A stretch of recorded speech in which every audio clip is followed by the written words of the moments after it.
Left over ఇడ్లీతో క్రిస్పీగా snack item చేసేసుకుందామా? ఇది చాలా సింపుల్ అండ్ క్రిస్పీగా చాలా టేస్టీగా కూడా ఉంటుంది. మన ఇంటికి ఎవరైనా సడన్గా గెస్ట్స్ వస్తే ఏం చేయాలో అర్థం అవుతుంది కదా, అలాంటప్పుడు లెఫ్ట్ ఓవర్ ఇడ్లీతో ఈ క్రిస్పీ స్నాక్ చేసి పెట్టండి. వాళ్ళకి ఇది ఏంటో కూడా తెలీదు, అంత వెరైటీగా ఉంటుంది. ఎలా చేయాలో చూస్తున్నారు కదా. ఇడ్లీని పీసెస్గా కట్ చేసుకొని ఇలా ఫ్రై ప్యాన్లో ఆయిల్ వేసుకోవాలి. ఇడ్లీని షాలో ఫ్రై చేసుకోవడానికే కాబట్టి 1/4 వరకు ఆయిల్ వేసుకుంటే సరిపోతుంది. ఇప్పుడు ఇడ్లీ పీసెస్ అన్నీ ఆయిల్లో వేసుకొని షాలో ఫ్రై చేసుకోవడమే. షాలో ఫ్రైకి డీప్ ఫ్రైకి చాలా డిఫరెన్స్ ఉంటుంది కదా. షాలో ఫ్రై అంటే మనం వేసే ఐటమ్స్ ఫుల్గా మునగాల్సిన లేదు. అదే డీప్ ఫ్రై అయితే ఆయిల్లో ఫుల్గా మునగాలి మనం వేసే ఐటమ్స్. ఈ విషయం చాలా మందికి తెలిసి ఉండొచ్చు, కానీ చాలా మందికి తెలియదు కదా, అందుకే చెప్పాను. సో ఇప్పుడు మనం వేసిన ఇడ్లీ పీసెస్ ఫ్రై అవుతున్నాయి కదా. ఇప్పుడు లైట్గా ఫ్రై అయ్యాక 5 మినిట్స్ తర్వాత ఇడ్లీ తిప్పుకొని మళ్ళీ ఫ్రై చేసుకుంటూ ఉండాలి. ఇవి ఫ్రై చేసుకోవడానికి నాన్ స్టిక్ ప్యాన్ అయితే బెటర్ ఆప్షన్. ఈ స్నాక్ పెద్దవాళ్ళకే కాదు, పిల్లలు కూడా చాలా ఇష్టంగా తింటారు. అఫ్ కోర్స్ ఇది కొంచెం ఆయిల్ ఫుడ్డే అయినా మనం బయట నుంచి తెచ్చుకుని తినే ఫుడ్ కన్నా కాదు కదా.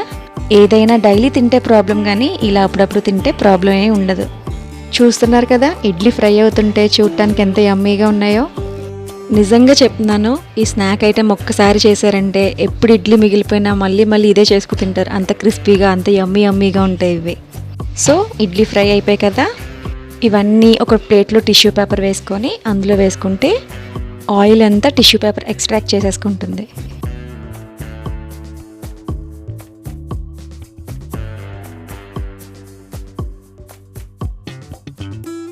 చూస్తున్నారు కదా ఎంత యమ్మీగా ఉన్నాయో. నెక్స్ట్ ఇవి ఇంకో ప్లేట్లోకి సర్వ్ చేసుకొని ఇలా పైన పొడి కారం జల్లుకొని సాస్లో ముంచుకొని తింటే చాలా టేస్టీగా ఉంటాయి.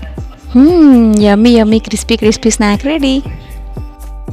చూసారా పైకి ఎంత క్రిస్పీగా ఉన్నాయో.